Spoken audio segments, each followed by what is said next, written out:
Okay, so all these books were donated by us. Mm-hmm. So it looks like she just didn't make it's just in the library. It's not a giveaway, getaway sort of thing, which I'm okay with that. A couple of hours over there. It's only 4 books. Still what?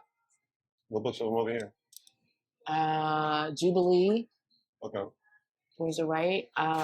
Between the World and Me. Oh yeah, I didn't see that one in the top. The Power of Dignity, Judge Victoria Pratt. You should have her come in and sign it. So it you know what's funny? We gave away so many books that I didn't know we had some of these books. Mm-hmm.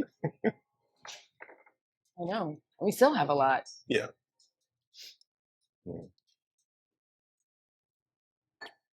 So you watched Luther. I did. And then I watched Luther after. You did. Initial. I'm about to ask you initial thoughts. Well, there wasn't much I didn't know. It was still funny. It was still fun learning about his jingle commercial days. Some of those commercials I actually remember. Yeah. And that you can't unhear now. That you cannot unhear, especially since a lot of those places still use the same jingles. Different singers, but yeah. Because the best part of waking up is Folgers in your cup in 2025. I also love that he found his riff.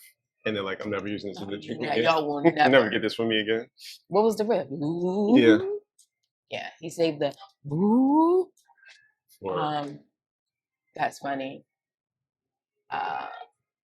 It was very Luther light, Lite. It didn't get into a lot of controversies. Didn't get into a lot of. It was like a little. It was Luther 101. Hagiographic. It wasn't that it was 101. It was 101 as well. I think we had a new feature to this program. When you use words like hagiographic, you have to also sidebar define it. Yeah. So I can find it. I can define it better than I can define it and I can spell it, but I might not be able to pronounce it. But there wasn't a lot of criticism. It was really much about. It was really, and in fact, it was so. I was actually not planning to watch it because so many people in my feed were like, "They're gonna try to talk about he's gay." Like that's not even. He's dead now. And I'm like, "What? What are you talking about?" If we're gonna do a documentary, that means you document his life. Right. There's no such thing as he's dead now, so we're not gonna talk about that. Right. Especially since we don't do that for the majority of other artists. But it was Luther Light. It was a catch up. It was a way to feel warm and fuzzy about this wonderful, wonderful person that we didn't really get to know.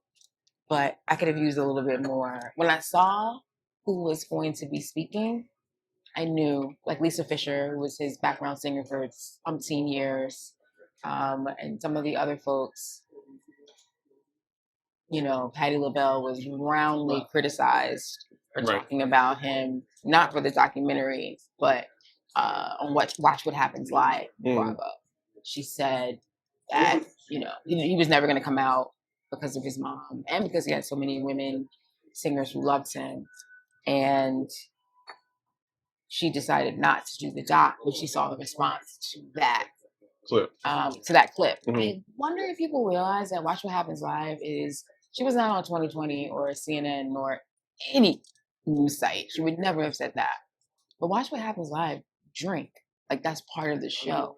Is that after the show, you live come on with Andy and you sit there and you drink and you drink and you drink and you talk shit. So I know for a fact that Patty was lit up. It's Drink Champs for old people. Exactly. Except they hide, like Drink Champs is like, here's your drink. Right. With Watch What Happens Live, it's a little bit more like boozy fun. I don't know how people still get caught out there with that, but I believe that's how she got caught out there. But if anyone can talk about Luther's sexuality and his death, it's her. The first thing he ever did in the music industry as a high school senior was create a Patti LaBelle fan club. And it was big enough that wasn't in there. That didn't come up. That's one of my favorite factoids. Maybe she was going to talk about it. It's funny. I was waiting for that to come up and it never came up. He started the very first official Patti LaBelle fan club. So she fell in love with him. It was big enough that she knew about it in real time. So they were very, very, very, very close. And I was a little disappointed that it's a little bit surface. Yesterday, I was looking at some vintage vibe issues, and I saw one with In Vogue on the cover. And the tagline, I couldn't read the whole photo, but the tagline said something about, love, life, and working with the biggest diva of all, Luther Vandross. And at the time, that was like, yeah, oh shit. Now there's no socials, and so we're all individually around the country opening that magazine. Is that something Luther was giving a heads up for ahead of time, or is that like hell no? He's suspecting the fake. It's fine. They don't care about him. If it was Ebony, maybe because you need him, but he was never on the cover of Vibe. He wasn't gonna be.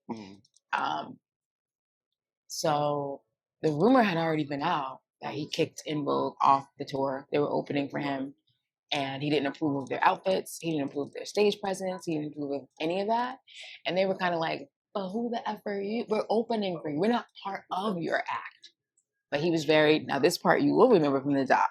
He did that with his background singers. Right. Like, step here, outfit, Also designing their dresses, which were absolutely amazing. I hope they still exist somewhere.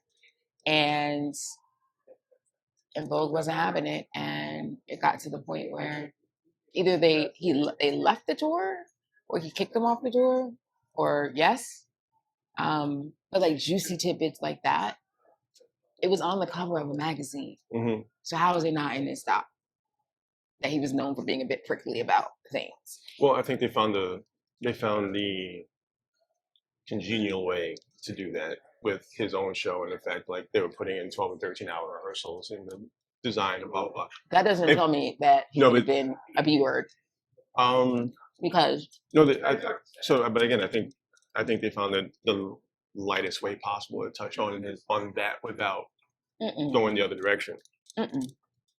That's not telling us that at all. I'm talking about rumors that you get off the stage and he's calling you a B word because you missed a step. That is not the same as we were working 13-hour days. That does not give me that. That does not give me him going off on you because his shoe was untied. Like, he had a reputation of being what we now call, he was tough and he was this, but which we now know it's like, actually, that's not cool to talk to your people like that. But it just felt like something that would have come out the year after he passed. And Luther's been gone for a while now. So it's funny. It didn't give me the warm fuzzies. I feel like I was watching the biography of a very lonely person. I didn't. Well, I only got musical warm and fuzzies, not personal. So I think because I did have a sense of the music, I wasn't being introduced to the music. The music was sort of an aside to who is this person, right? And I think we'll get this when we get to the songs that we chose.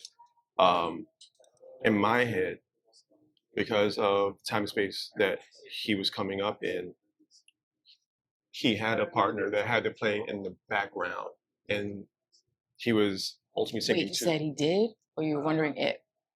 In my head, he had somebody who, in the background, that he was professing his love to, that we just were never going to be privy to because.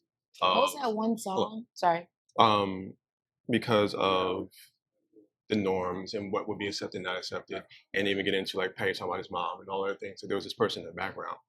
To find out that there was never anybody, and that the things that he was writing was a yearning to have that experience more than him secretly professing his experience with love. I'm not sure if that's true, which is another thing that I found interesting. God, I hate the word interesting. My mom pops up on my shoulder every time. Like, can't think of anything more interesting than that. He did have someone in his life. I'm almost positive that over the years I've heard about a person who was, the roommate of sorts, or the assistant of sorts. Well, the assistant was on there. No, someone, not that person, but just like someone. Not always, but I do think at the time of his death, I'll have to look it up, but I do believe at the time of his death, there was a nod to not any of those people, but a person that he was very close to at the time of his death. And I don't know for sure, but. Because even from the clips they pulled from the various interviews, the sense was that and maybe this changed later, but for the majority of his career, he was looking for that person. For sure. He wanted that person, and Absolutely. it just was not happening for him.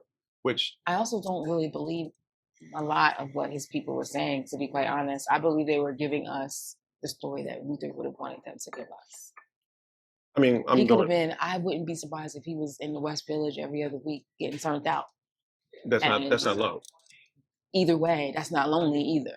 I don't know. That could be very lonely. That could be extremely. It doesn't have to be lonely, is what I'm saying. I feel like we still don't know what was going on in his head and his heart. So for the sake of this conversation, I'm going off of the interviews that he was in where he's talking about this and the folks who are closest to him. And the notion of, you know, him creating these beautiful songs.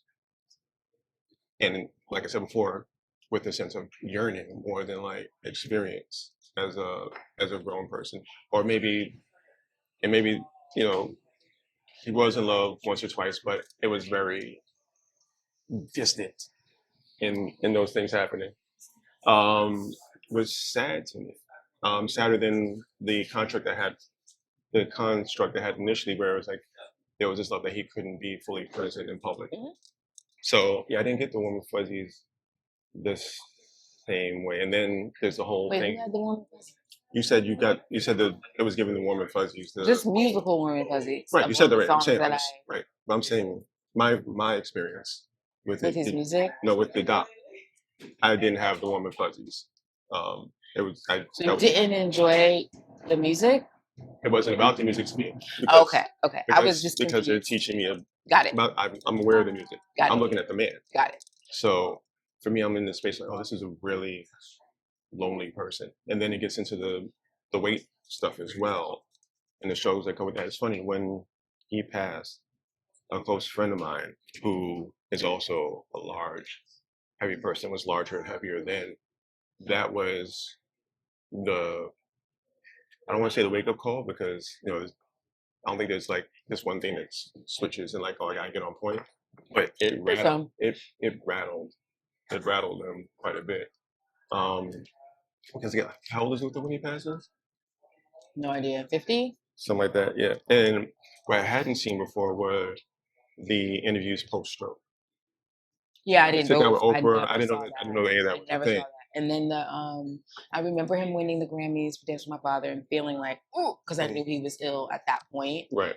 And I do not remember. Karl Marx. Not Karl Marx. Clive Davis? Oh. Marx, his writing partner. Oh, right. Karl Marx. Jesus, can you imagine Luther Vandross and Karl Marx writing love songs? Yeah, that'd be great. I did not see that. I did not like it.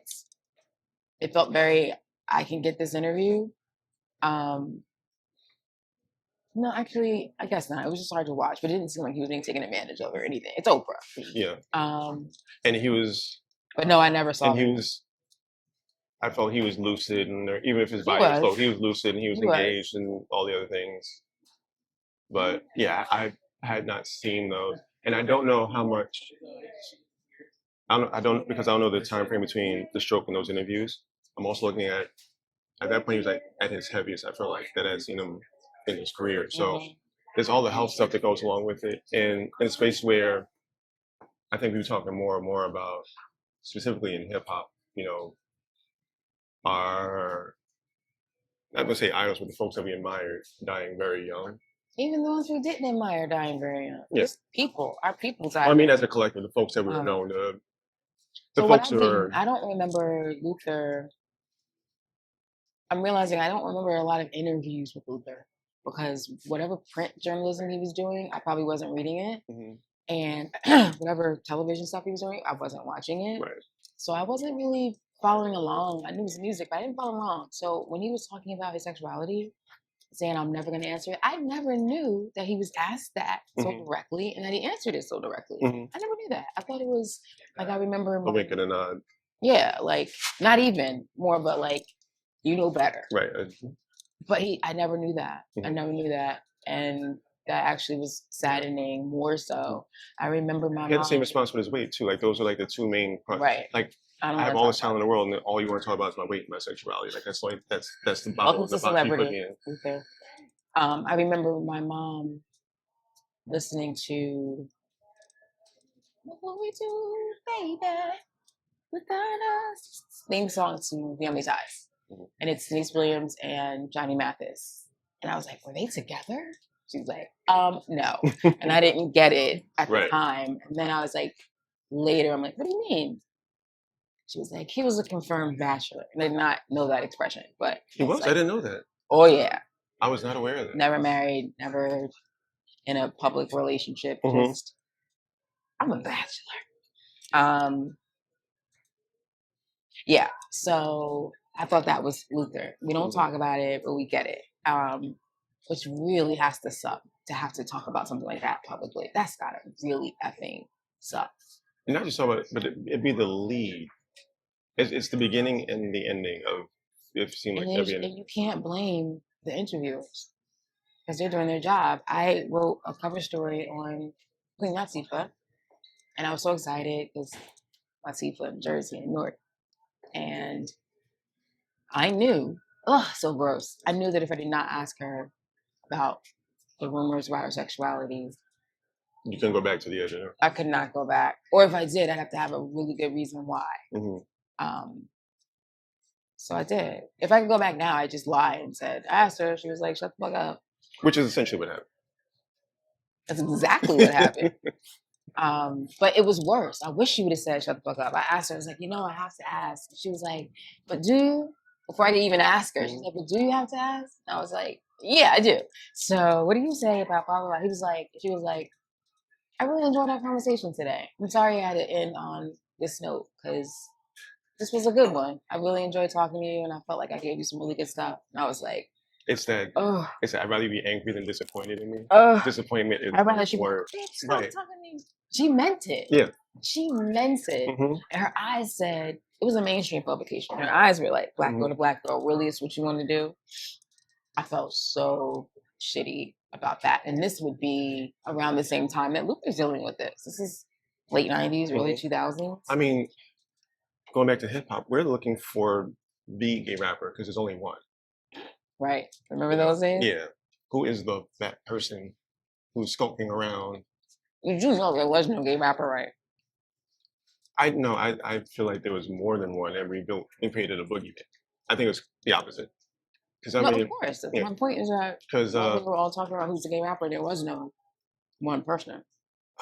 It wasn't even like this is the gay rapper, but all these people are gay. There was never a gay rapper. Because I remember for a long time, before period, that tag was thrown on Eric Sermon. That was later. Was it? Much later, yeah. Wendy Williams created the idea of a gay rapper before Eric Sermon. It was genius because once you say it, if you say so-and-so, then either, yes, he's gay, and now what? Right. No, he's not. Everybody is. And everybody gets to play detective, which is to be detective. Yeah. So I don't believe she ever actually had a single person when she made that claim, but she created this whole cottage industry in who's the gay rapper. But again, it goes back to the myth of like there's either one or there's none. Correct. As opposed to probably half of them. No. Or a third of them, or whatever. There's not a lot of gay rappers. Not then, not now. Well, now it's being a gay rapper is part of the aesthetic and it's part of the marketing, so it's a different space. Or at the very least, it can be. It can be. It can be for sure. But hip hop has always been extremely not gay. But of course, there's gayness everywhere. And I remember, two things that made me feel really bad for Luther. One was this idea that he owes you information about his personal life, which sucks. And then the one song that either he said or his co-writer realized later, to speak to what you were saying about emotions. One particular song, not Dance with My Father. Dance with My Father was straight up from his heart as well. It was, and from real life. There was this, Any Love. Everyone needs a love, no doubt. Any Love. I speak to myself sometimes and I say, oh my, in a lot of ways you're a lucky guy. Yeah. And because in the doc it says that was his most biographical song. And he's saying this before Dance with My Father, but yeah. I didn't even like that song. I did. I didn't really hear it. it. It was funny though. It's one of those songs where I heard it, but I wasn't listening to it. It's because the tempo and the tone of it feels light-ish, and like this is a somewhere in the realm of happy song, and then you listen to the lyrics, it's like, oh no, this is. I never listened to the lyrics. I mean, absorbed them. It's like there's a EWF song. It's one of the greatest. Oh yeah, that's really a kiss off. No, it's not even a kiss off. It's like about overdoses and death and blah blah. But it's set to a disco beat, and everybody's just dancing. Oh yeah, you told me about that song. Yeah, I wish I could think of it right now. There's also the other. This is the downside of me using my phone to record, because sometimes I just wonder, like, what's that? But I don't want to pull up a whole iPad. I thought we weren't doing that. You don't want us to look up stuff while we're doing this. Sometimes I don't think it's a problem to look up a song title or whatever, real quick. But either way. Oh my gosh, I haven't had like a thing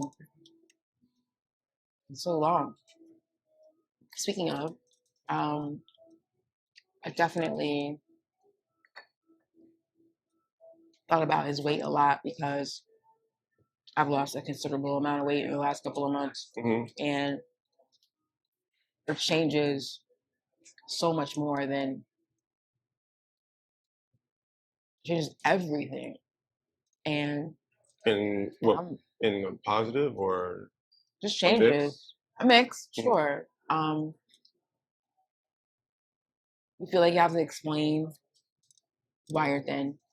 No one ever says, at least not in our community. People don't say, especially in our community. I see you, girl, looking a little thick. Don't lose weight in our community too fast. Right. Don't. But we know better than to mention someone's weight gain. But we feel completely within our rights. Even if it's not about like you're losing too slow, it's still completely not right to be like, why are you so skinny? What are you doing? And for him, I'm assuming that he was losing weight because he wanted to, and for his health and all that stuff. But I can't imagine going back and forth so often with heavy and not heavy, heavy and not heavy. First of all, we can say with some degree of banality that would lead to health problems, and that would lead to having a stroke. Well, more to the point that those big swings, one, wreaks havoc on your metabolism. It's stressful on the body to go up and down. And there's a diminishing return. The more you do that drop and come back up, it's harder to get back the other direction. So that's the issue, is that it didn't seem to be, because he was going to like 28-inch waist all the way up, 20-inch waist. I do wonder. But there's a space where the means to do that become harder and harder, which becomes more taxing on the body. Of course. So these are some of the things that I would have wanted to hear about that the people they gathered weren't going to talk about. Was he getting gastric bypass? Did he get a sleeve? Was he using this? Was he on coke? Was he doing this? Like, what was he doing to go? You don't just diet and get those types of swings. Right. Who was this trainer? Do you have a dietitian? Like, what was his process? They would say things like, and then such and such happened and the weight started to come back. Like, no, the weight didn't come back. He did things to bring the weight back. It didn't just wake up this one morning. Well, but those are not things that. The thing I got was when the weight would come back when his mental health would slide. Yeah, but what is that? I'm just saying. Like in a documentary, I need more than that. No, like in terms. That's true what you're saying. Right. But I need more than that. And if it was his mental health, was anyone trying to get into therapy? Did you have a psychiatrist? What was he doing on the road? Did he have a nutritionist? Like, I don't need a documentary on Luther Vandross. I will just listen to the music forever. But if you're going to do it, I need more. So the thing that's hard too is I feel like, and you've talked often about the difference between a documentary and a memoir and a biography. A biography is any and everything and all the things. That's an autobiography.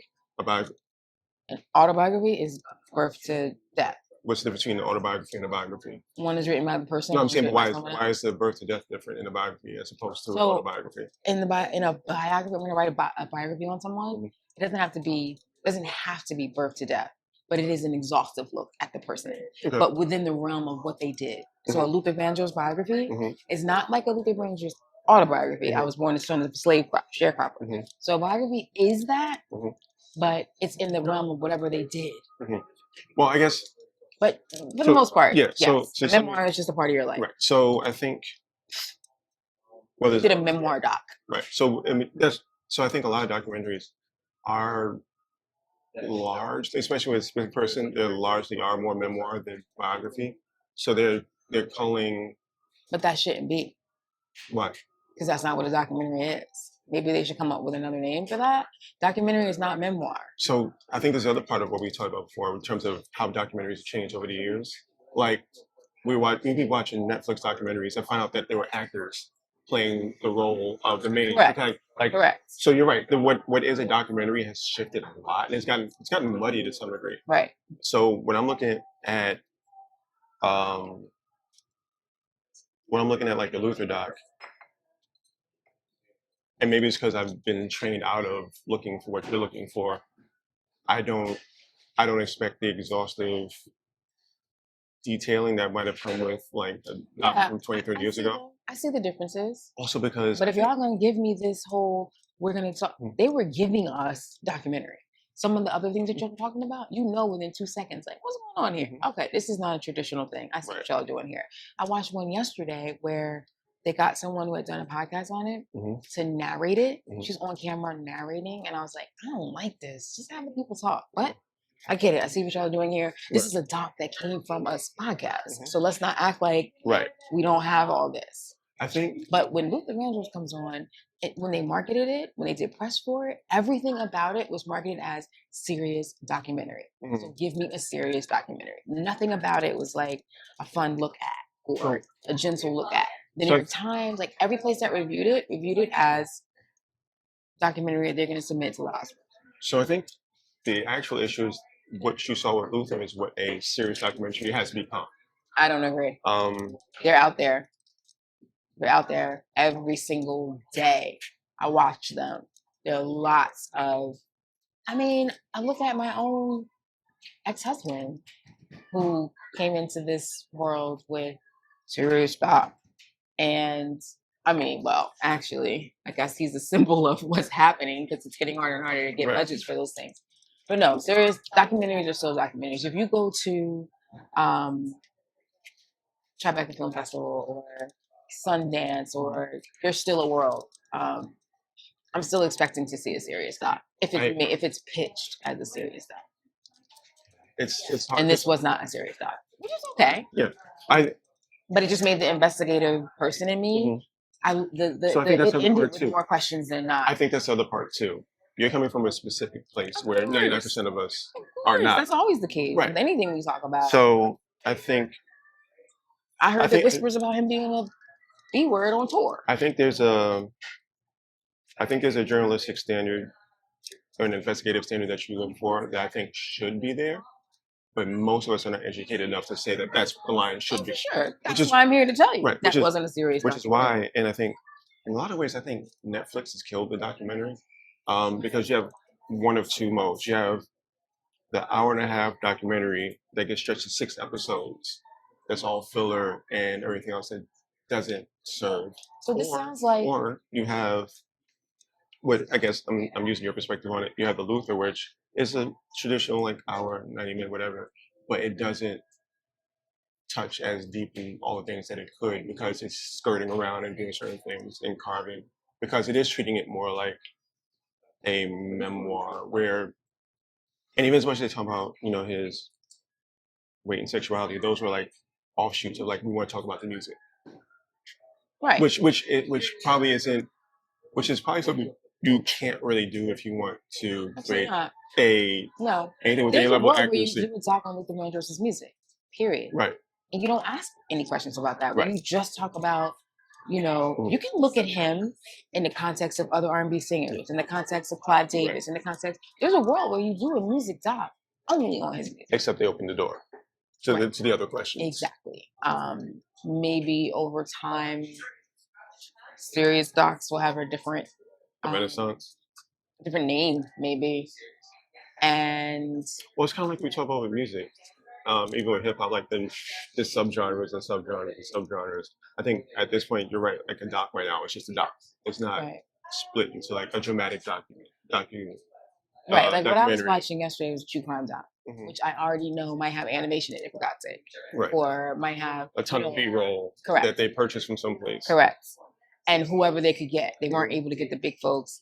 You know, the biggest thing about the Luther doc is they obviously had permission from the estate. They got all the music rights. They got all the, like, Sony Music is listed as an executive producer of that. Which of the critical eye should tell you going in what this is going to be. There you go. Sony's not going to let you say some crazy stuff. Although, no. The estate isn't either. Yeah, I guess. Without, I'm sure if I talked to the director, they would be like, well, look, I wanted to get the movie done. And if I'm going to get the music, which is what we truly want. Right. Like there's sort of a smarmy aspect to like the unauthorized biography, the unauthorized documentary X, Y, and Z. But when done properly, there's a reason why you don't want to be in bed with your subject. Sure. Again, going back to my ex-husband, his first documentary was on Nas, and he started it in 2004, wanting to do something for the 10-year anniversary of Illmatic. It's going to be a small 20-minute thing for his job. And he didn't really get it together. Worked on it year here, year there. Next thing you know, it's been 8-9 years still working on it. To the point where the one criticism that you'll see if you read reviews is that the footage from 04 doesn't match with the footage from 13. Because it's just that jump, you can see it. Right. 720p to 4K all of a sudden. Right. So, and I wondered, like, well, what do you expect? Don't docs often do that? But the point was that it shows. So that's where, like, that's where, wait, let me finish. Oh, sorry. So by the time it's almost done, it's 2013. It's been 9 years. And they know that if they don't get it ready for someplace by 2014, it's a wrap. You need that 20th anniversary thing. All they were missing was Nas. They needed to interview him, or it was going to just unauthorized. It wasn't going to be the same. They needed him to approve, but not to have any kind of sign off. Yeah. They go to him, and he's like, I love what y'all have done so far. I'm in, but I have to be executive producer. He didn't want any creative control at all, but I have to be listed as executive producer. And they were like, oh, well, we tried. It's not happening. It has to be fully us. You're in it or you're not. It's your story, and you can help tell it. And so that's what when we talk about a documentary, could they have still done the doc without him? Sure. Could it have still been, they got everybody. Could have been great. But they knew that they needed what's the word I'm trying to think of? Not his approval necessarily, but his veneer is the word I'm thinking of. Like just something over it to be like, yeah, these things, we can believe that these things are true. He was a verification by his appearance. Correct. We just need him to, verify. But there were things that they talked about that he would not have wanted to be in there where he, anyway, so docs, it's very difficult to figure out, is it unauthorized, is it authorized, and do you need it? Right. Do you need it to be? With Luther, you need it to be authorized? I don't know. Well, the people they got to speak to, I don't know that they would have done it if it wasn't authorized because they were too embedded into I wonder who controls his estate.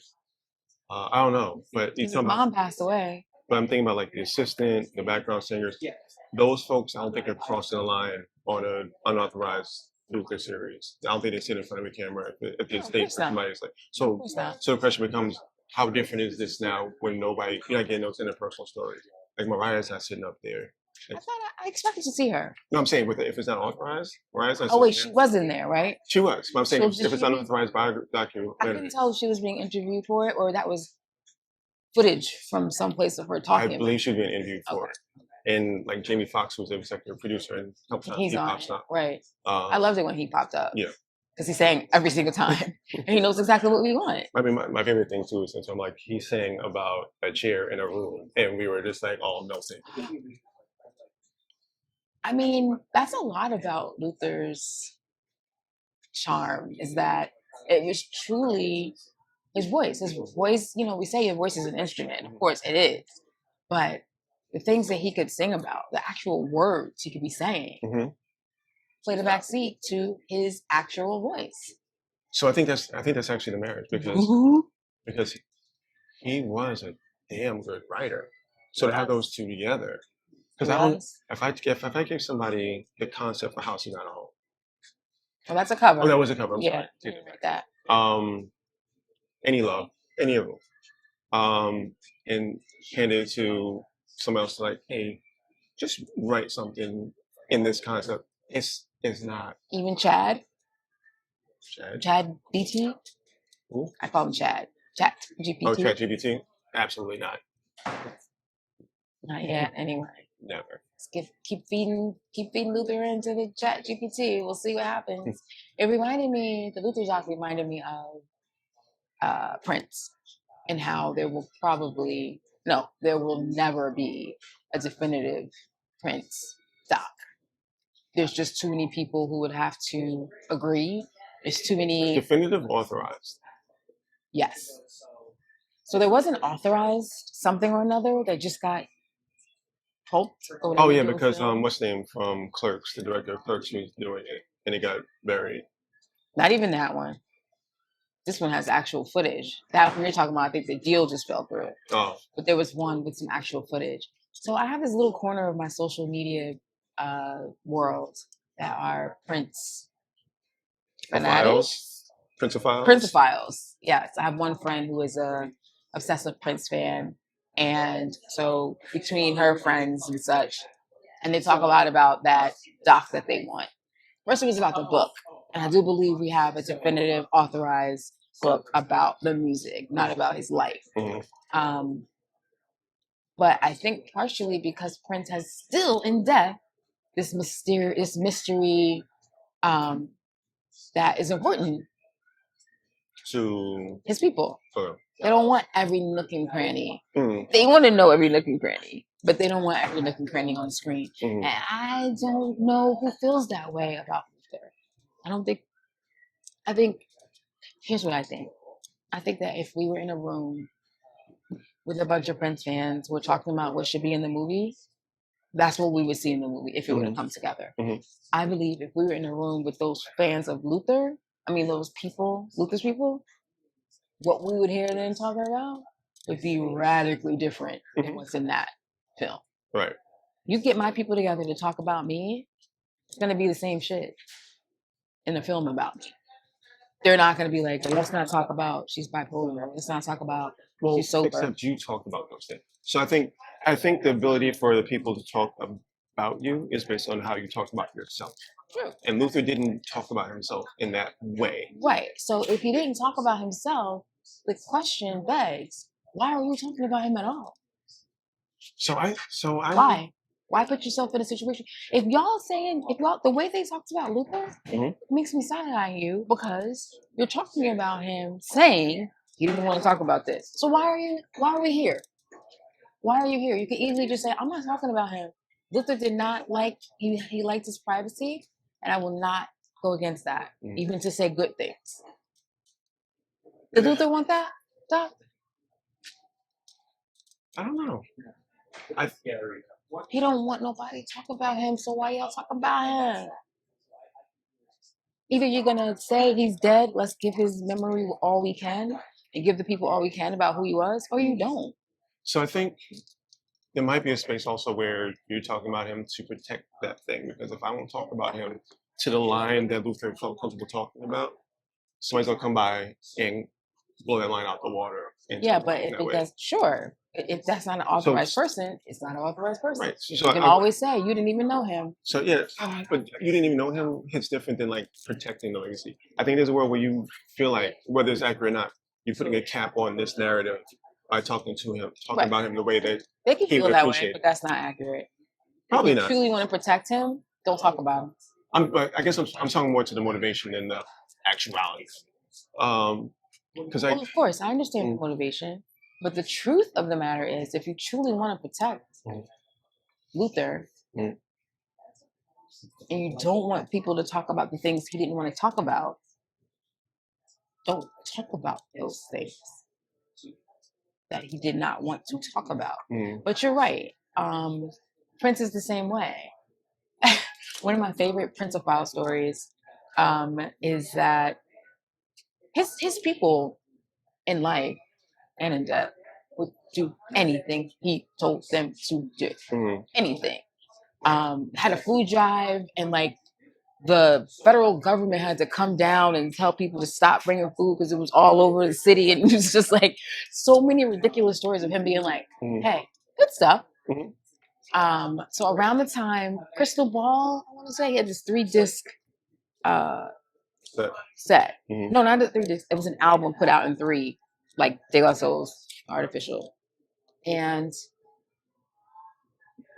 this is when he's trying to make sure his stuff is not on the internet. Which, my God, what a good job he did with that. Yeah.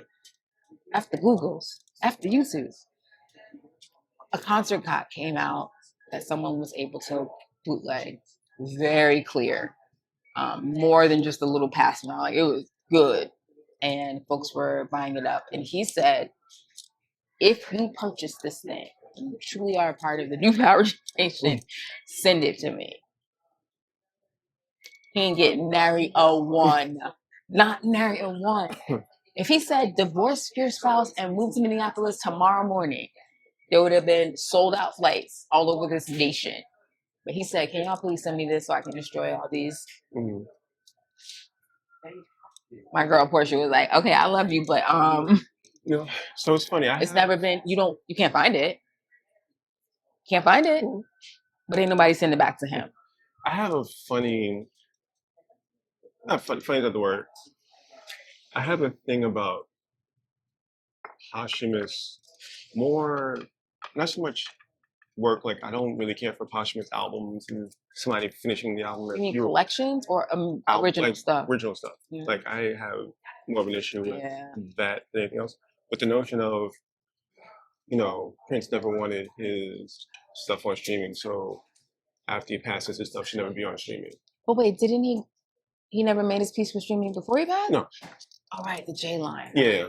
All right, go ahead. Off the casket. Yeah. Unless, when we're talking in this case, like a documentary per se, unless whatever is coming out is going to harm his survivors, his family, whatever else, I think at some point this stuff just does have to just go. So, like, for example, with the streaming, he didn't want his stuff streamed. I get it. Once they're gone, put the stuff out there. Like, I don't. There's this. But who gets to decide whether or not it's harmful? Who gets to decide whether or not it's harmful? Well, I mean, that is the tricky part. There's a, what's the word I'm looking for? There is a tenderness to death that I don't fully ascribe to. This protection of coming from someone who's currently writing their eulogy. Yes. Yours is next. Except you told me not to write your eulogy. No, it's a great writing exercise. I'm telling you, write somebody's eulogy. You'll see. But I think that when somebody passes, and we'll talk, I guess, specifically about the work, liberate the work, make it available to everybody, to all the things, everything else. Like, this is what they would have wanted and what they said when they were alive that I think goes when they go. Yeah, I don't agree with that at all. I've been thinking a lot about death lately, my own specifically, and I have like things that I need you to burn. I have things that I want my kids to see and read and hear. So why don't you? And I have stuff. That's the whole point. I can't. If I could, I would. I don't have it in me to do it now because I might be 90 and be like, "Where's my stuff?" I mean, if you're lucky, I'll delete your browser history, but that's fine. You can see that. But I never understood the concept of someone saying "burn these on my death," and like, number one, what could it really be that you don't want to, whatever, and number two, burn it down, get it out of the way. Right. I understand that now. I understand the idea of I want it here right now, but when I'm gone, because I have control over it now, I have power over it now. I know where it is. The idea of someone looking at my things and discovering something, I do think that we sometimes have to do things in death the way the person would want. Certain things I want you to do in the case of my demise that I'm not gonna know. You can give them, I could have made a sex tape. What difference does it make? I'm dead. Go look at your mom's sex tape. You wouldn't. That's my point. So it's this thin line, or not so thin line. Like, where do you draw the line at? This is fine. She wouldn't really mind this. And it doesn't matter. If it truly doesn't matter, let's say, for example, this documentary that I did about a strip club in Atlanta called Magic City, where I went undercover as a stripper. Let's say recording of that comes out. God, I wish it would. The body on that girl. No, seriously, I would not care. I believe you. I would not care. I believe you. I'd be excited. I would be sending out the link. It would be your profile picture. But yes, it would. But if that were to happen and it were to be Wacier or whatever, you're not going to be like, well, she's dead, so I'm going to post this on social media. So I guess that's... Because you would be like, well, shit, I still want to respect her, even though she's dead. So, some interviews, sure. Even if I say, I don't want people to read this interview about blah, blah, blah. So I guess, but there does come a point where you're like, nah, I want to preserve her memory. So what you're saying is fair. And I guess in reference to the Luther doc, let's just answer those questions that you were talking about because they were brought up. Let's just do that part because you've gone so far as to create this thing. Correct. Let's just pull it all out. When you're doing part of what makes a doc is your subject. If you're taking on Luther Vandross, there is going to be a level of seriousness that I expect because it's Luther Vandross. If you're doing a documentary on Britney Spears, also a very serious doc, but I can look at it and say, oh yeah, I know you needed to get that person, so you had to do that. I'll make allowances before I watch it to know that Jive Records doesn't exist anymore, so you have to do this, this, and this. But yeah, I needed more or less. I needed more or less. There is a documentary of just performances. I think you actually sent me the link to this many years ago. Many years ago. Like last week.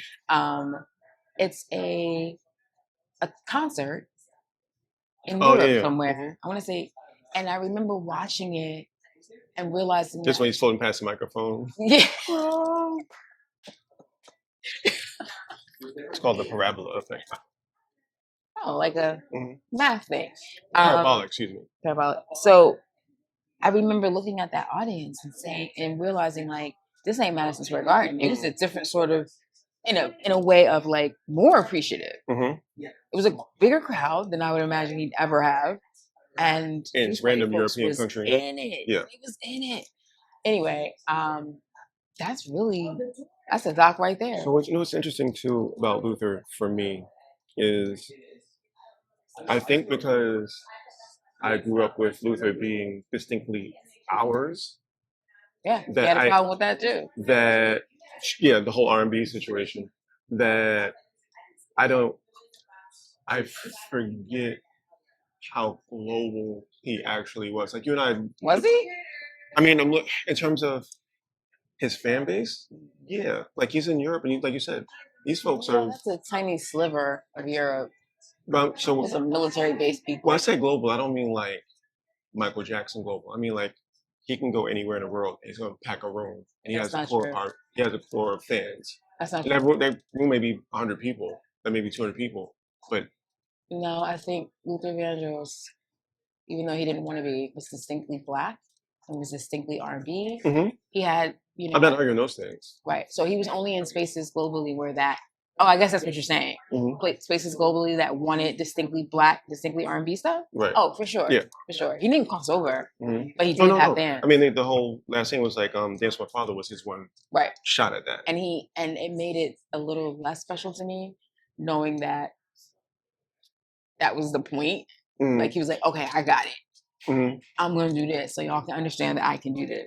It's actually one thing I liked about him was that he was his naked ambition and how giddy he would be about like, I want to be number one. I want a Grammy. Like I can identify with that. As creatives, you're not supposed to care about that. You're not supposed to be like, oh, I want to get the top award. And I want to be, especially not if you're a R&B musician. You're not a pop star. You're not supposed to care about that. But he did, and he was never like, it's just about the music for me. And I mean, he was openly saying that he didn't want to just be considered an R&B artist. That's heresy. What are you talking about? R&B artists couldn't say that back then. He would never say that. You just, I love my people, I love my audience, and that's it. You don't tell them that they're not enough. He actually said the opposite. He was like, I love y'all, but y'all ain't enough. Oh, yeah, I want more. It reminds me of Denzel Washington. I don't even know if he truly said this. I had to look it up, but there was a story about why he did not. He had in his contract that he wouldn't kiss non-Black women in film. Well, I don't think he kissed any woman in film. Sure he did. What? I don't remember. Did you see Mo Better Blues? Oh, right. He was doing all kinds of things. Yeah. But one of the first was last name Chowdhury, Sarita Chowdhury. I don't know, but it was one of the first times that he was like in a love scene, and there was discussion. She's Indian, but is she Black?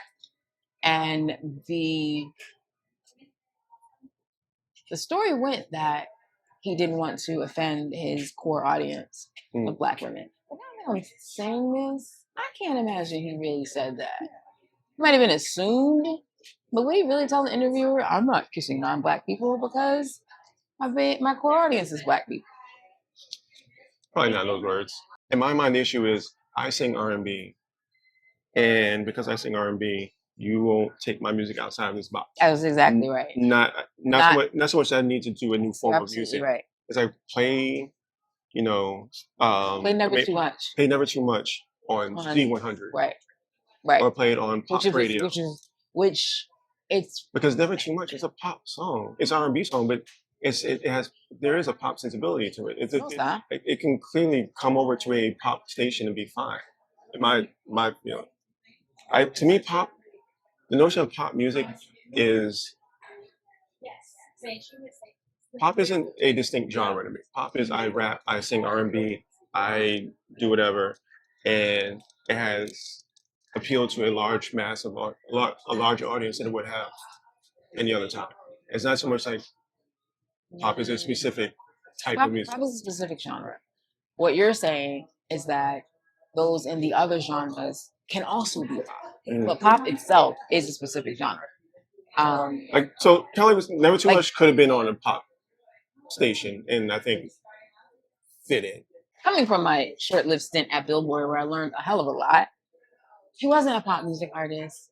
No. He was never going to be. No matter how pop his music was, he would have to be ballad. It would have to be trauma, and it would have to be woo.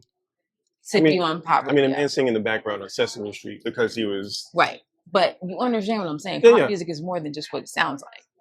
You know who could do never too much and be on pop? That's fair. I'm thinking about this song. The redhead British dude. He could have had never too much. No. The other one. I'm Never Gonna Give You Up. Yes. Yeah. Never Gonna Give You Up. Never Too Much. Give him Never Too Much. We're good. We're Rick rolling and hearing that song for the rest of our lives. But he wasn't a pop artist. He had pop music, was not a pop artist, wasn't going to be a pop artist, and he understood that. But he still wanted to challenge them. That's the distinction. He had pop music, but he was not a pop artist. Absolutely not. That 100% agree. Got you. And that's not just him. There's a lot of R&B artists that feel stifled by that because R&B is a really hard genre to break out of. You can go from hip hop to country, from country to hip. From there to there, you can move around a lot of different spaces. But R&B, if you are staunchly R&B, it's kind of like DI. R&B means Black. Well, that's sure, there are non-Black folks in it. You were telling me the story of Mariah on the cover of Vibe and how they were fighting that for that very reason. Correct. Sony was very, very, very, very, very much like, we will never, because they did not want her to be considered an R&B artist. And her music was definitively pop. So they could have that. But they felt like if we introduce her, they wanted the Vibe audience to look at her and be like, look at her. Not, she's one of us. Right. They want the vibe audience to buy her on Rolling Stone. Correct. Which I wonder if she was ever on the cover of Rolling Stone. Anyway, R&B is a very, very, very tricky genre to be in. It's code for black. In the same way you can't just decide you're going to be a white artist if you're black. It's very hard to decide you're going to be a pop artist if you're seen as strictly R&B. What I noticed that people don't seem to realize is that the music industry, just like books, there's a part of it that's still very, very, very routine and hasn't changed in 80 years. We talked about this last time with books and with albums and how Tuesday. Now it's Friday. But it's still a timeline that has to be the same. When you talk about charts, your label is deciding what chart they want you to be on. And once you're on it, you're on it. When they are servicing your song to radio, you don't have the money or the payola or anything you need to get a song on every format. Right. So you send it to the program director at the format you think makes the most sense, or get the most airplay, or get the most albums sold. And if you're an R&B artist, that means an R&B genre. People say, well, why can't I just be everything? Because you're not everything. Well, even beyond radio, you see the same thing with streaming now, the categorization of streaming. Right. Like I don't see an artist where like they have two genres in their thing. It's hip hop, it's country. Now you may have one of those in the mix. And as long as people still love charts. Is Cowboy Carter listed on streaming? Is Cowboy Carter listed as a country album? I have no idea. I mean, she would say it's not country, it's Beyonce, but it does have to have some kind of delineation. So I don't know. I'm not sure. And I know it ain't an R&B album. Mm-hmm. But people still love charts. They love to say that something's number one. Mm-hmm. And because... So we argue about top fives. Right. We love to say that something number one. We love to say they debuted at number one. I don't even know if folks know what that means. Like, number one where? Do you know what that means? Do you know that they're talking about the Billboard charts? And do you know that it's the first 200 every week that is the number one? And do you know that certain albums have been on the top 200 for years? Kendrick's been on the top 200 for years. Drake has an album that's been on the top 200 for literal years. I think Good Kid is like 13 years and running now or something like that. So you have the top 200 every week. And then you have the top singles. And you can have the top singles in a particular week. Back in the day, it was phone calls to record stores and phone calls to mom and pop stores. And they had this very secretive formula for how it all came about. Streams makes that a little bit easier now. But there's still a mathematical thing to say this many streams means you're number two on the charts. Or this many streams translates to this many physical sales. And then this many physical sales will get you here on the chart.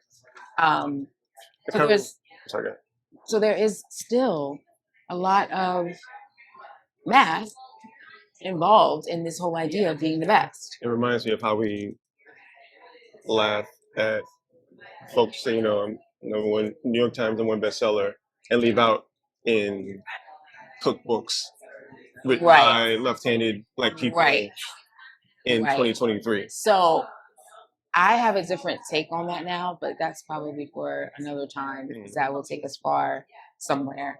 But it does kind of connect to Luther, though, because when Luther was saying, I want to be number one, it was a lot harder to be number one. Right. Your chances of being number one after you've already come out are very slim, and they go down, down, down, unless you have some monster hit. You got your two singles, you got your two videos, you didn't make number one. Well, that's where the jump to Clive Davis was so important, because it was as close to a reset as Luther is ever going to get. And in the documents, it's like, hey, if you want to do this, we gotta get somebody else to write for you. You can't, you can probably write for yourself, but you have to be open to other folks. Right. And then he started writing with who? Marx. That's where he came from. Yeah. He wasn't in the early days. They wrote stuff together for some time. I don't know. I don't think he was specific to He was the one who found Luther dead, right? No, the assistant did. The assistant found him. The assistant was white? Yeah, the assistant found him Oh, with that a was an stroke. assistant. Yeah. Dang it, can't remember his name. He was a pop singer back in the day too, Mark. But I thought the way they handled his death was a little off as well. It was very invasive and yet not. You mean the recording of the service, everybody singing? No. I love that. I'm talking about when they talk about him dying. Mm-hmm. Like the one guy says he got a phone call from the hospital saying you need to get here. Why? Yeah. Because he's not breathing. What do you mean he's not breathing? Like, I don't know. Something about it just seemed really like. I don't know if it's basically stilted. It sounded like he was watching his words and making sure that what he said in the world that he's building about when he found out about Luther taking his turn for the worse was proper. Well, I think we also have It's much more like, what the fuck are you talking about? We also have to address, I think, this part that people don't always acknowledge with documentaries. There are multiple takes. Sure. I'm talking about his take. Right, no, I mean multiple takes. Reality. No. Oh, takes. Literal takes. Literal Sure, takes. Sure. So I think what may happen there is like you saw take 17, where it was. Well, a good director is going to make sure that even take 17 makes sense and isn't dry and weird. Not just him, the other ones too. Like, I walked in and we were just holding him. I don't know. Something about it felt like they did not want to talk about finding his dead body. Well, they didn't find him. He was in the hospital. I'm talking about the guy who did find his dead body. Well, then nobody found his dead body. He died in. Oh no, he found his stroke. With the stroke. Yeah, he died because he broke down the door. Blah blah blah. Right. Something around it just felt. I can't find the right word for it, but it didn't come off genuine. It sounded like this is the way we want you to remember this. So him talking about he's not breathing. He just needs to get here right away. So him talking about the stroke and breaking down the door, that to me felt genuine. Oh no, for sure. That's it. The day of his death, I can kind of see what you mean. Although I'm not sure how much genuine there is in saying you got a phone call that he wasn't breathing. It just wasn't. I guess it wasn't necessary. That's what it is. They were trying to build up to this moment that didn't have that in it. It felt flat. You can just say, I'll always take a black screen that's like Luther Vandross died at blah blah blah, blah blah blah blah, and that's it, and come back to them. I don't know. I think they did the best they could, and I think that they got what they wanted, which I'll always appreciate that as well, I suppose. But it's not what I wanted. I'd be curious to know how much push-pull there was between the director and the folks who were putting it together versus the estate and the people who were participating in the doc itself. Were they all kind of hand in hand, or was the director trying to pull things out that he could not get? And yes, of course, I think that it's in the nature of being a director. There's always going to be something you're trying to pull out, even when they've told you what you can do and what you can't do. Right. But when I saw that Sony Music was the executive producer, not even music courtesy of. Right. So I wonder if at that point the push-pull stops because. Hey, but my question is, would the label want it to be as big of a, like, why would the label be like, don't talk about him being gay? Like, why would the label would put measures on the creative team? I can't imagine they would. Like, talk about all the things. I can see them wanting to, for lack of a better phrase, protect their property. Was he a rapist? Was he a pedophile? Like, there's nothing that they could talk about with Luther that would be not protecting him. I mean, it's either the estate has more power. But look at the response that Patty's clip got. They needed that. Right. But it wasn't a positive response. No, it wasn't. But who cares about positive? It was going to bring in more views. Now, when they say it's executive producer Sony Music, it's actually with Sony Music Publishing. So this is not a creative side. This is business folks. If I'm them, I'm pissed that we don't have Patty. That interview that Patty gave to that dude should have been in this movie. It's Patty. I imagine those things are going to pop up 5 years from now, too. Oh, it's in there. You've seen it? You can see it. And where? You mean it'll pop up in the movie? No, like that clip of her sitting down with because the clip that we have is her on the TV show. I mean, her sitting down actually doing the interview for the documentary. She didn't. Oh, I thought it got pulled. No, she didn't do it. Got it. Oh wait, no, I'm wrong. She did it, but she would not. Right. At the last minute, That's she didn't release it. I can see a world where that comes up 5 years from now. But yeah, I thought that actually that documentary needed Patty. Mm-hmm. You needed someone to just take us to a little edge of like, whoop. We needed a little tea. There was no tea. There was no tea in that movie. Not one sip. It was all lukewarm. Mm-hmm. Not bad, not bitter. Tastes fine, but it's tea that was left on the counter for a bit. Yep. And we needed some Patty, a little. Trying to think of who could give some. Gladys. Oh, Gladys is gone. Gladys was gone. Not Gladys. Aretha. Yeah, we could have used a little Aretha too. A lot of something. I can see a doc with some nice gowns in there. Beautiful gowns. Beautiful gowns. Yeah, I needed. There is a world, and there is a place for another Luther doc. Mm-hmm. The unauthorized one, right. The one you didn't see. Is there a book? A biography? Yeah. No. Yeah. Or any book. I don't know if there's a memoir, bio, or no, because it's gonna be the same problem. What are you telling us? If somebody wanted to dig deep enough into his life, maybe. But he's one of those ones that maybe we just don't want to. I would not acquire a Luther Vandross book. So also, I think about like if I were the acquiring type. When the Whitney Houston book came out. Which one? The last one that tried to be. Didn't we almost have it all? Yeah. Then that one tried to do a little, not messy, but. You mean the girlfriends, Robin's book? Yeah. Oh yeah. Okay. That was a book about them. That was right. That's different. Yeah. So never mind.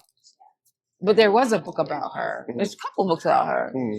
The most recent is Did We Almost Have It All, and that's a really good example of a memoir, like the memoir doc you're talking about. Mm-hmm.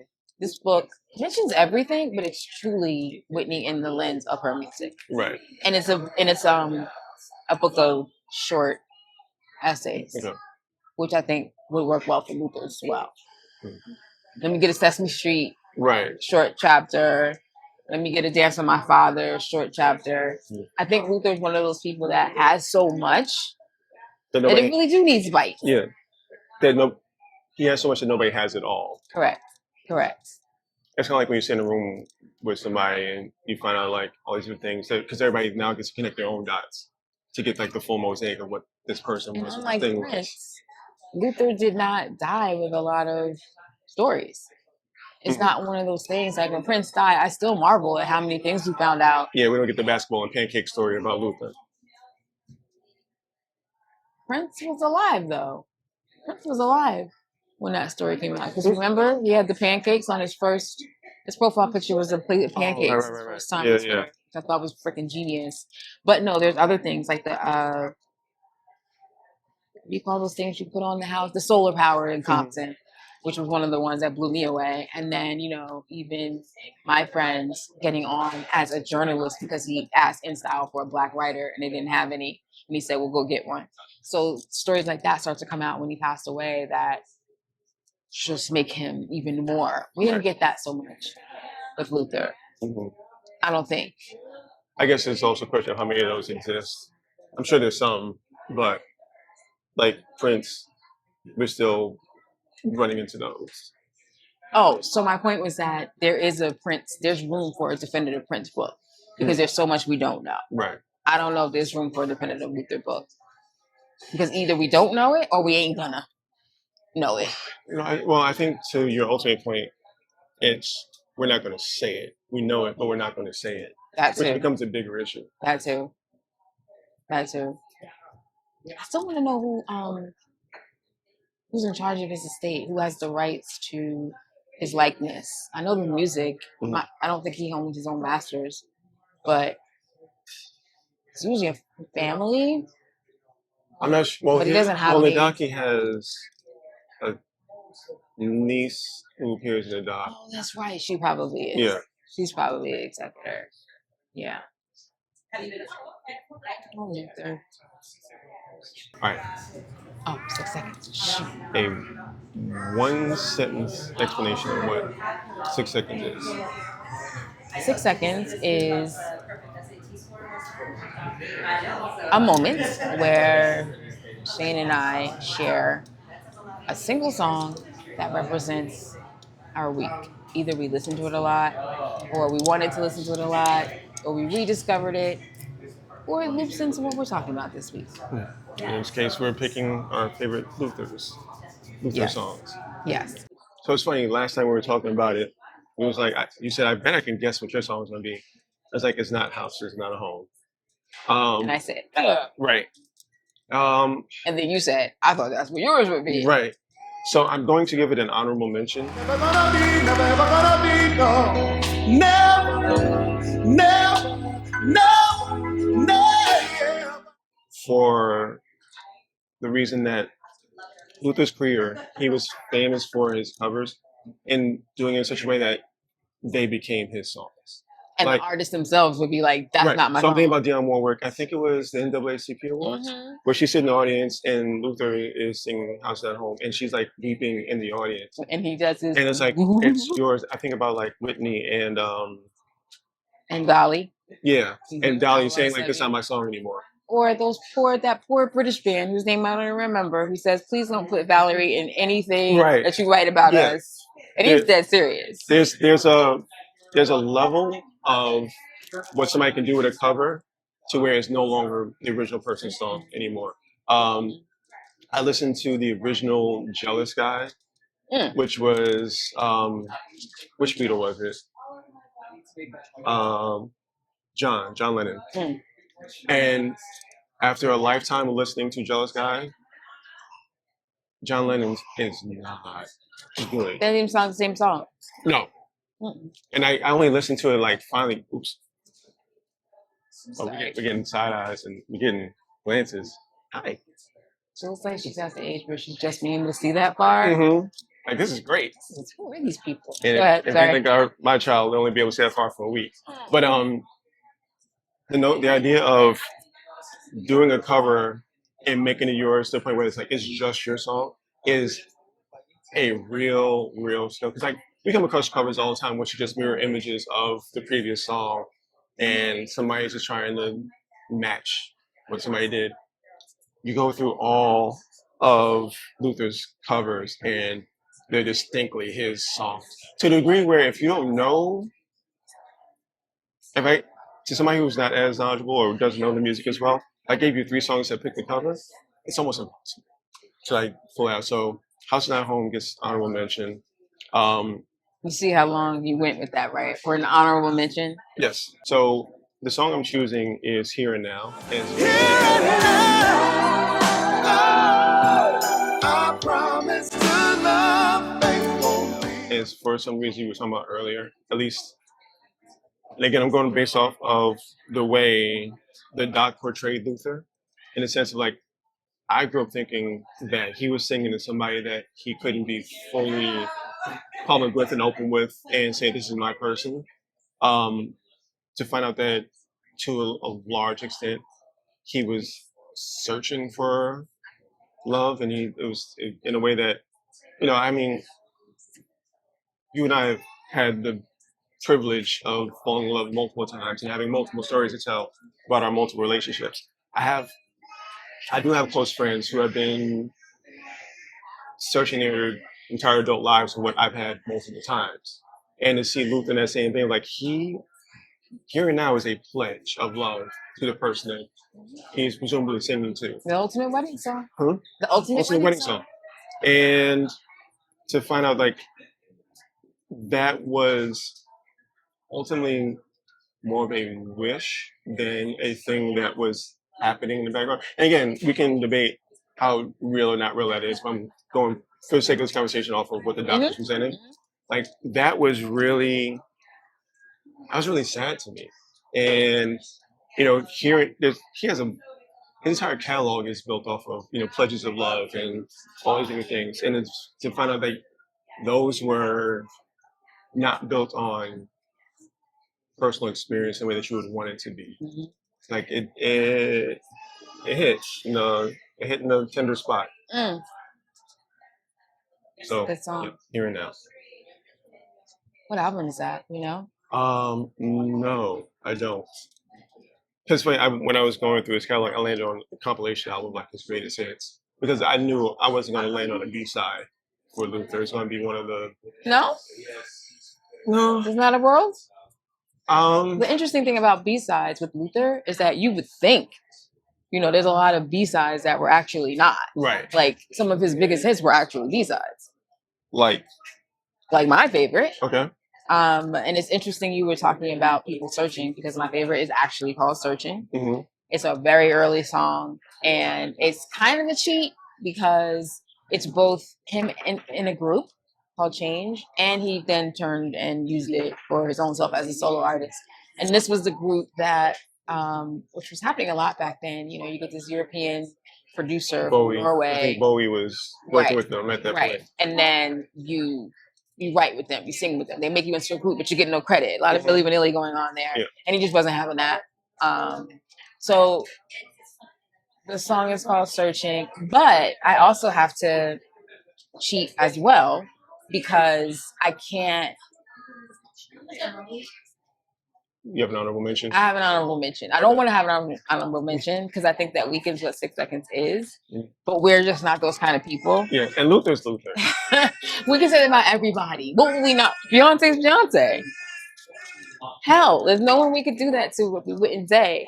But this person's this person. Right. Shaka Khan is Shaka Khan. So what's your song? Can I cheat and just have 2 songs? I'll give you the honorable mention. I don't even know which one would be the one, which one would be the honorable mention. Then you can't lose. Okay, so it makes sense that I just had a really difficult time trying to figure out the 2 songs. Mm-hmm. As I started to listen to them in my head, they were merging into the same song. Mm-hmm. One is from the group Change that he was in the early 80s, and the other is maybe his first album or right before his first album. And Luther was known for giving you a 10-minute song, and not just live. He's gonna go in that studio. Ain't gonna be no ad lib debate. He's just gonna ad lib. So many 10-minute songs. But anyway. You do? Yeah, I love give me a long song with movements and change. I'm there for it. Like Green Eyes. Green Eyes up there. Great. Yeah. In a lot of ways, I came to this song loving the instrumentation. One thing that makes my whole experience with music radically different from yours is that I didn't grow up in a house with music playing, which Black folks generally do. My parents were in the Nation, and even after they came out, it just wasn't their thing. We read, we watched TV, we did this. Music was not popping in my house. So when I started to listen to music myself, I was drawn to the instrumentation in songs like Searching.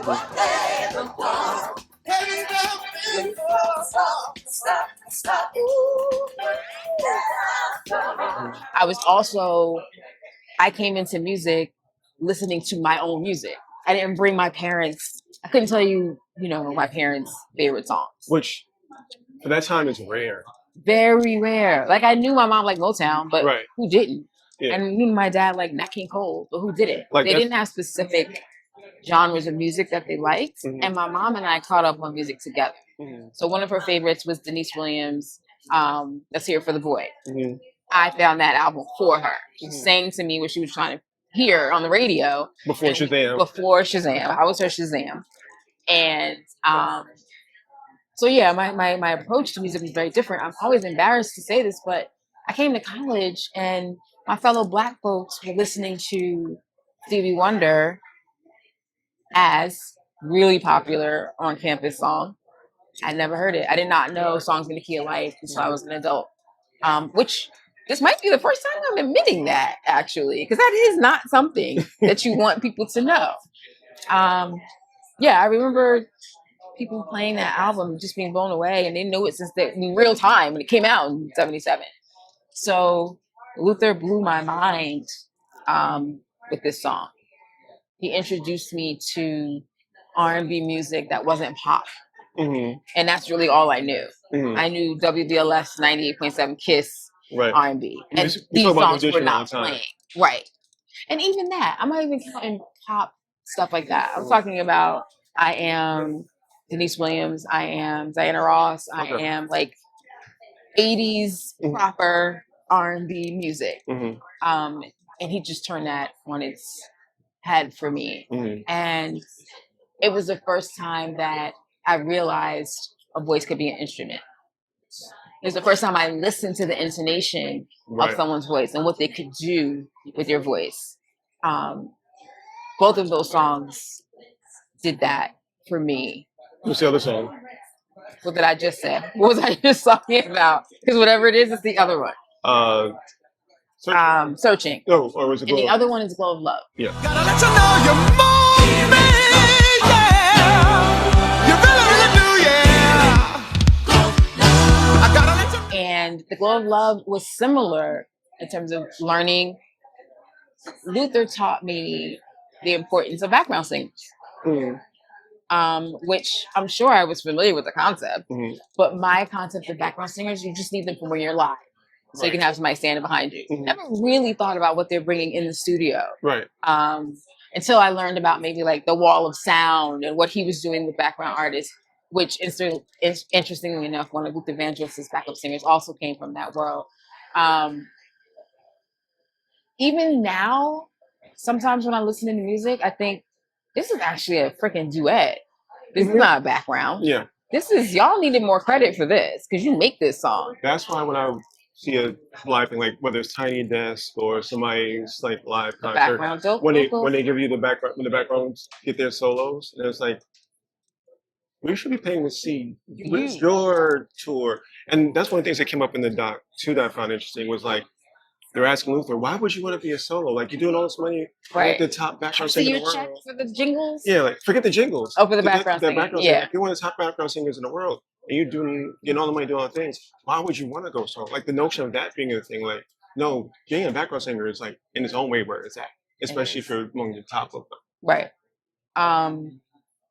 I learned about the value. Something else Luther did that I didn't know other artists to do, still don't know other artists to do, is that his background singers carried over. Who he sang with live is who you heard on that song. Yeah. So that made his concert so much more. Right. They were tight and years, with each other. Like every tour, every concert, it's the same. It's official. Yeah. They're just never changed. Right. So, but even the folks who have the same background singers, they don't always have them in the studio with them. Right. They'll be my live ones, and then unless you're Beyonce, and you don't do that. Right. You don't need background singers. Okay. So yeah, I learned that. I guess I can say that those two songs helped me become a scholar, a self scholar. It would be many years before I have to write about it and know it from that point of view, but it's going to start from with those two songs. And talking about this now, this is so off topic, but I kind of feel like I have to say this, but my daughter is a singer, a musician. Yeah. And an artist. She's an artiste. But specifically in this conversation, she's a musician. And I can't help but think that she has to have had all these same conversations. She has to have been hearing music and making all these same sorts of discoveries her whole life. And I just ain't know. So because she wasn't really, my house wasn't full of music. Hers was. Right. But none of the music that she grew up hearing is the music that she records herself or has had the opportunity to perform, which I find, is it the music period that makes you a musician, or is it particular music that's going to make you go into a particular direction? I think my daughter's not an R&B singer. Say again? My daughter is not an R&B singer. No. Whatever she's pulling from, it's clear for her what this thing is and where it's coming from. So her dad says that it's more the personality of being able to do that than necessarily the knowledge of music. I think Because you could have that same knowledge, maybe not be comfortable enough to be like, hey, what are you doing? So the ability to communicate it, that's 100% personality, but there's also a knowledge base that she has. And where does that come from? I mean, she's self-taught in a lot of ways. Like she taught herself to play the guitar. She did. She said she had piano lessons at one point. In kindergarten. Right. She's But then again, where did Luther go to school for music? Right. That's neither here nor there. But as I'm thinking about Luther, also self-taught. Didn't go to. I think he went to college and said. I think they said for a year and then left. Something like that. So he's fully formed. Mm-hmm. He comes out. What you hear? He didn't play anything, did he? I don't think so. I don't think he played anything. I think he might have picked up the piano to write music. But what you hear in The Glow of Love and Searching, that's the kind of vocal control and ability I expect you to have after 20 years. Mm-hmm. When I listen to my daughter sing, she's amazing. She's not who she's going to be in 20 years. No. He was who he was when he came out. Mm-hmm. You're not going to tell me that those two songs don't sound like somebody who's been singing for years on their 10th album. Even Beyonce, who listens to the first album, Dangerously in Love, amazing. You listen to Lemonade and you see the growth. Mm-hmm. I'm not even sure how much growth I saw with Luther because it wasn't any necessary. The content, maybe, right? But his actual voice as an instrument, did that change? I don't. From Never Too Much to Against My Father? No. Mm-mm. I mean, you only grow but so much, I guess. If you start where he starts. Right. He came out the womb like. Yeah. Did he always do the shake with it? Or is it sometimes you just do it without the shake? I imagine when he did the jingle, he shook. I think you have to shake. I bet you do when you're recording. Because it helps. It literally helps your diaphragm do that. So I feel like I've seen videos of artists who are sort of dead in the booth, and it translates to dead, like physically dead. Yeah, okay. Just like a potato. You've seen? I don't know if I've seen any artists be a potato.